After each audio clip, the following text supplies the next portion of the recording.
Last episode में हमने देखा था कि उन सभी 10 लेजेंडरी स्वॉर्ड्स के ओनर ने लू यांग को स्वॉर्ड फॉर्मेशन बनाने की विधि बताई थी और लू यांग अंटायर स्प्लिटिंग रियल्म में महारत हासिल कर चुका था और लू यांग को पता चला था कि सुयान भी स्वॉर्ड गॉड बन गई है और उसने अपनी मार्शल आर्ट विकसित कर ली है, परंतु वह हेवनली रियल्म में नहीं चढ़ी और वह लू यांग को खोज रही है। यह सुनकर लू यांग उससे मिलने के लिए वहां आ जाता है। एपिसोड 74 की स्टार्टिंग में अब हम देखते हैं कि सुयान कहती है कि लू यांग मैं स्वॉर्ड गॉड बन गई हूँ, परंतु मैं अभी भी हेवनली रियल्म में नहीं चढ़ी। मैं तुम्हारे साथ लंबे समय तक रहना चाहती हूँ और आप असुरापथ में कब जा रहे हैं? लू यांग कहता है कि इसमें मुझे 2 साल लगेंगे। सुयान कहती है कि तो फिर हम इस समय को एक साथ बिताएंगे क्योंकि हेवनली रियल्म बहुत विशाल है। मुझे आश्चर्य है कि हम एक दूसरे से दोबारा बहुत समय बाद मिल पाएंगे। लू यांग कहता है कि मैं शीघ्र ही असुरापथ को पार कर लूंगा और हेवनली रियल्म में आ जाऊंगा।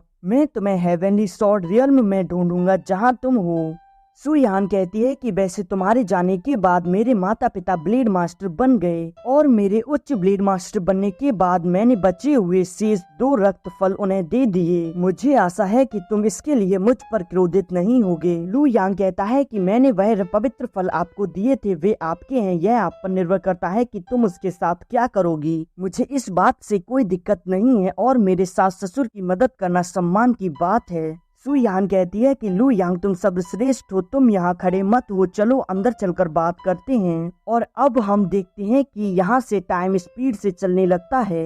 वह लोग काफी मस्ती करते हैं और वह तलवार पर भी उड़ते हैं और साथ ही साथ लू यांग अपनी कल्टीवेशन पर फोकस करता और हम देखते हैं कि वह उस जगह पर भी आते हैं जहाँ लू यांग को सी मिंग ने कुछ सॉर्टिंग लेवल की तकनीक सिखाई थी और अब वह वहाँ बैठकर बातें करते और ऐसे ही करते हुए 2 साल बीत जाते हैं और अब लू यांग और सुयान वहाँ सभी लोगों से मिलते हैं और अब सुयान आखिरी समय में कहती है कि लू यांग मैं हेवनली स्वॉर्ड रियल्म में तुम्हारा इंतजार करूंगी। इस पर लू यांग कहता है कि ठीक है। अब सुयान कहती है कि एल्डर और पिताजी और माताजी मैं जा रही हूँ। होंग युआन कहते हैं कि तुम सुरक्षित रहना और अब सुयान वहाँ पर पोर्टल ओपन करने के लिए हवा में आ जाती है और अब वह आसमान में अटैक कर वहाँ पोर्टल ओपन करने लगती है। यह देखकर लू सीटोंग कहती है कि हेवन द्वारा उद्घाटन यह तो सिर्फ लीजेंड्स को ही मिलता है। आखिरकार आज मैं इसे अपनी आंखों से देख पा रहा हूँ। और बाकी नीचे खड़े लोग कहते हैं कि हान स्वॉर्ड फेरी को हेवनली रियल्म में चढ़ने की बधाई हो। हम देखते हैं कि सुयान के कपड़े भी चेंज हो जाते हैं और अब वह हेवनली रियल्म में एंटर कर जाती है। और अब लू यांग कहता है कि पिताजी मेरा भी प्रस्थान करने का समय हो गया। लू सीटोंग कहते हैं कि लू यांग भविष्य में एक खतरनाक रास्ता है, मैं तुम्हारी कोई मदद नहीं कर पाऊंगा। मैं केवल एक पिता होने के नाते यही प्रार्थना कर सकता हूँ कि आपकी यात्रा सुरक्षित हो, आप असुरापथ के मध्य में हेवनली रियल्म में पहुँच जाओ। लू तियान कहता है कि जब आप हेवनली रियल्म में पहुँच जाए तो फिर आप बच्चे पैदा कर एक लू फैमिली बनाएं। इस पर लू यांग हंसते हुए कहता है कि बड़े भाई आपको कड़ी मेहनत करने की जरूरत होगी और आप अपने लिए एक पत्नी ढूंढो और लू फैमिली का भविष्य अब आप पर निर्भर करता है। और अब लू फैमिली के लोग भी लू यांग से आकर मिलते हैं। लुओ जिंग कहते हैं कि जब आप हेवनली रियल्म में होंगे तो फिर सुयान और आप एक दूसरे के सबसे करीब होंगे। आप एक दूसरे का ख्याल रखते हैं और हमेशा एक साथ ऐसे ही रहना। लू यांग कहता है कि चिंता मत करो, जब तक मैं उसके साथ हूँ तब तक मैं सुयान को कुछ भी नहीं होने दूंगा। तभी लू यांग के सेकंड अंकल कहते हैं कि लू यांग हेवनली रियल्म की यात्रा आपके लिए खतरे भरी होगी, आपको सावधानी से कार्य करने की आवश्यकता है। और अब वह सबसे मिलकर वहाँ से चला जाता है। लू यांग सभी से कहता है कि अब मैं जा रहा हूँ। तभी वहाँ खड़े लोग कहते हैं कि आपकी यात्रा सुरक्षित हो यांग स्वॉर्ड चाइल्ड। लू यांग कहता है कि माता जी मुझे आशीर्वाद दें ताकि मैं आपका सपना साकार कर सकूं। और अब वह तेजी से उड़ते हुए अरे एविस रियल्म की गेट पर पहुंच जाता है और अब वह उसके अंदर भी चला जाता है। हम डेविल एविस में डेविल केव के चीफ को देखते हैं। डेविल लॉर्ड कहता है कि क्या वह असुरापथ में जाने के लिए यहाँ फिर से आया है। हम देख पाते हैं कि उसे यह बात चिट्ठी के माध्यम से पता चलती है। वह कहता है कि इस बार हम उससे बदला लेंगे और उसे बचाने के लिए यहाँ कोई गॉड किंग भी नहीं होगा। हम ब्लड डेविल केव को देखते हैं जहाँ एक व्यक्ति कहता है कि वह आउटसाइडर फिर से यहाँ आ गया। तभी दूसरा व्यक्ति कहता है कि कौन सा आउटसाइडर। ब्लड डेविल केव का चीफ कहता है कि तुम्हें याद है 10 साल पहले ब्लड गॉड माउंटेन में क्वान को ब्लेड मास्टर आया था जो कि फिर से अब डेविल एबिस में है। तभी वहाँ बैठा दूसरा व्यक्ति पूछता है कि क्या वह गॉड किंग उसके पास है।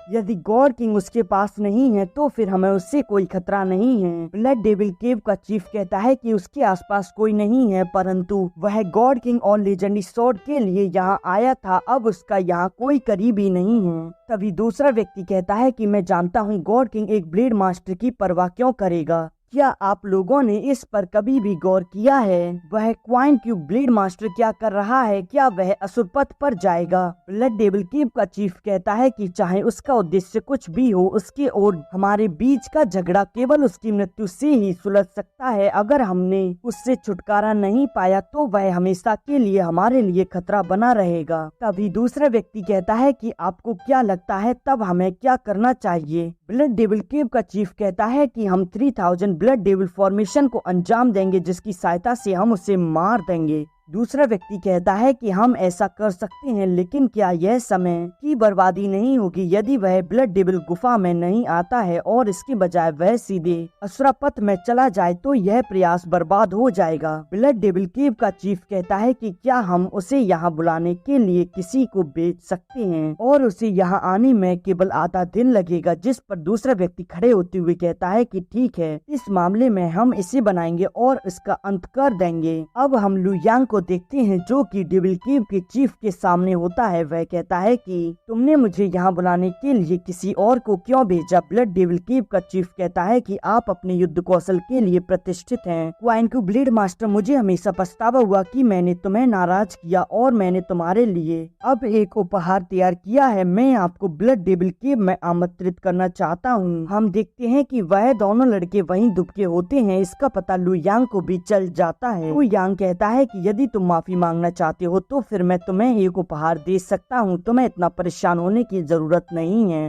ब्लड डेविल केव का चीफ हंसते हुए कहता है कि यह बात तो तुम्हें समझ नहीं आई। यह उपहार मेरे क्लैन के होली लैंड पर स्थित है। इसे स्थानांतरित नहीं किया जा सकता। कृपया आप मेरे साथ आइए। लू यांग कहता है कि मुझे तुम्हारे उपहार की आवश्यकता नहीं है। ब्लड डेविल केव का चीफ कहता है कि क्वान को ब्लेड मास्टर, मैं सच में आपसे माफी मांगना चाहता हूँ। तुम मुझे क्यों ठुकरा रहे हो? लू यांग कहता है कि यदि तुम सचमुच माफी मांगने के लिए यहाँ आए हो तो फिर उस समय तुमने जो किया उसके लिए मुझे क्षमा करने की कोई आपत्ति नहीं है, और अगर तुम मुझे जाल में फंसाने की कोशिश कर रहे हो तो मैं तुम्हें अवश्य ही जाल से मार दूंगा। ब्लड डेविल केव का चीफ हंसते हुए कहता है कि तुम इतने मूर्ख नहीं हो। अब मैं अपना समय बर्बाद करना बंद कर दूंगा क्योंकि मैं तुम्हें वहां नहीं ले जा सकता। मैं तुम्हें इसका स्वाद यहीं चखाऊंगा। और अब वह उसी फॉर्मेशन को बनाने लगता है, और जैसे ही वह 3000 फॉर्मेशन को बनाता है उसके पीछे एक बड़ा जायंट डेविल आ जाता है, और उन दोनों लोगों के पीछे भी एक बड़ा जायंट डेविल आ जाता है, और वहाँ नीचे गुफा में छुपे लोग हवा में आने लगते हैं। हम देखते हैं कि उसने लू यांग को चारों तरफ से घेर लिया होता है। लू यांग अपनी स्वॉर्ड को निकालता है जिसे कि गॉड किंग ने उसे दिया था। यह देखकर लू यांग कहता है कि तुम सच में धोखेबाज हो, सिर्फ तुम इतना ही कर सकते हो। यह एपिसोड यहीं एंड हो जाता है।